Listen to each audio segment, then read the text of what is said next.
Just picking up from our last tutorial and finish off a few elements in our CSS. So what the other things that we can do besides putting in a font family, we can also specify a font size.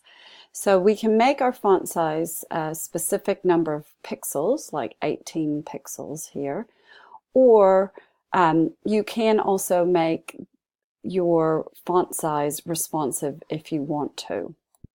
In order to make the font size responsive and not hard-coded, again, we use just a different type of designation here. And we're going to say, I'm going to put this in here, 2VW. And what that means is that will be about 2% of the viewport width. And if we remember from the previous tutorial, that the viewport width, that's the size that we're looking through, and if we're making it a percentage of the viewport, then it will scale. So we'll try our font size with 2% of the viewport width and see if we think that's an acceptable size when we preview that. So we'll go back and look at our version here. So if you notice, it does scale down and then it scales up. So you can decide if you think that's an appropriate size, 2% of the viewport width, and that's your main body font. We can do something similar for, and we might put it down to 1.5 if you think that it's too large, but that's up to your decision on what you're viewing. On here, I can't just put this in for heading 1, heading 2, and heading 3, because if I put a specific size in there, then it would apply to all of them, and it would negate the difference between a heading 1, heading 2, and heading 3.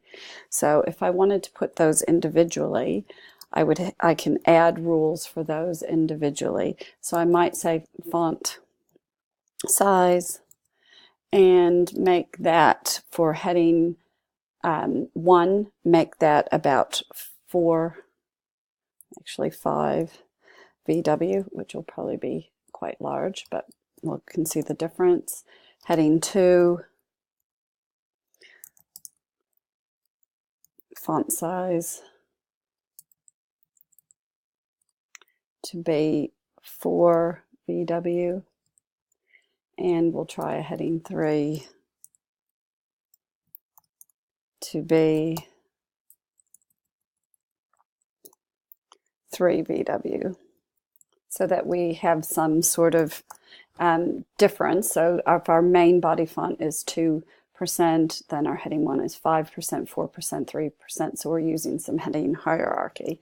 And then you can preview that and see if you think that that will work.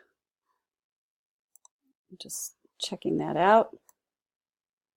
And notice that all of the fonts are responsive.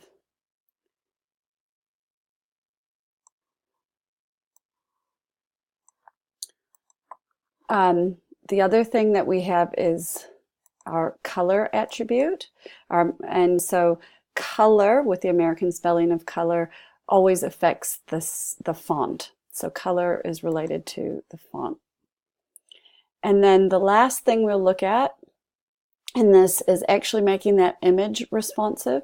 So remember, here's the name of the tag, which is IMG.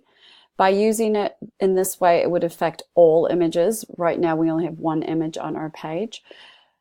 The max width attribute says that it will be 100% at its max width of its own size, but as I scale it down, it will scale gracefully, and it will be like 100% max of the body of what it's in. And then we say height auto, and what that does is it will scale the height in proportion to the width. So again, if we just look at our example, when it's full size, that's as big as it can get, that 450 width. And as I scale down my page,